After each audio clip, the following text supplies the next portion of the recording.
আজকে বোনের শ্বশুর বাড়িতে দাওয়াতে এসেছি। বরের গাড়ি নিয়ে বের হয়ে গিয়েছি এবং আব্বু আমার ভাবি বাচ্চাদের নিয়ে বোনের বাড়িতে যাব। শুধু একটু বাহানা পেলেই হয়, চলে আসি আব্বুর কাছে।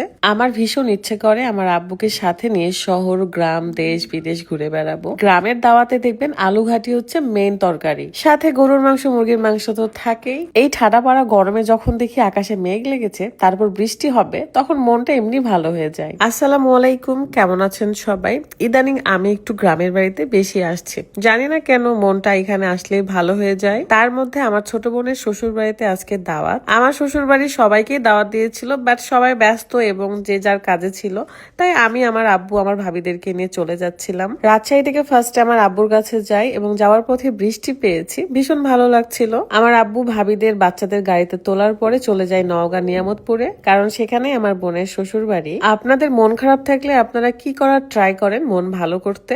আমার তো ড্রাইভে বের হলেই মন ভালো হয়ে যায়। এই তো এইটাই আমার ভাবি, এন্ড ভাবিকে ভীষণ সুন্দর লাগছে। এখন আমরা খেতে যাব।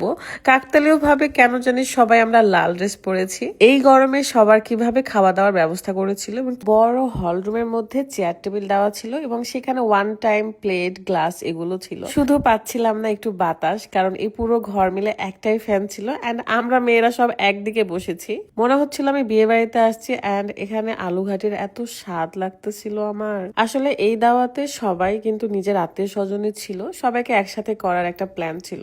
দেন আমরা অনেকক্ষণ আড্ডা দিয়েছি, গল্প করেছি, তারপর বের হয়ে গিয়েছি আবারও রাজশাহীর উদ্দেশ্যে, কারণ আব্বুকে রেখে আমি চলে যাব শ্বশুর বাড়িতে। মাঝখানে একটা রাস্তায় আমরা দাঁড়িয়েছিলাম, কারণ এত সুন্দর ওয়েদার ছিল, আকাশে মেঘ, সাথে ঝিরিঝিরি বৃষ্টি। আমি বাহানা পেলেই আব্বুর সাথে ঘোরাফেরার জন্য রেডি হয়ে থাকি, এক পায়ে দাঁড়িয়ে থাকি বলতে পারেন। পৃথিবীতে এই একটা মানুষ যে আমাকে নিঃস্বার্থভাবে ভালোবাসে, আমাকে আদর করে, স্নেহ করে, আমার জন্য ভালো চায়, আল্লাহর কাছে দোয়া করে। সো এই মানুষটার জন্য আমি জীবন দিতেও প্রস্তুত এনি টাইম। এই মানুষটার মুখে যখন হাসি দেখি, তখন আমার অন্যরকম একটা ভালো লাগা কাজ করে, যে ভালো লাগা আমি সারা দুনিয়ার বিলাসিতা পেলেও হয়তো পাবো না।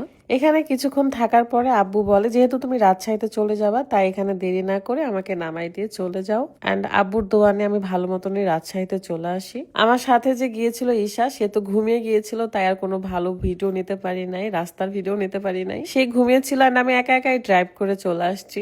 এসেই বম্বে টোস্ট বানাচ্ছিলাম পাউরুটি ডিম দিয়ে, কারণ ভীষণ ক্ষুধা লেগে গেছিল।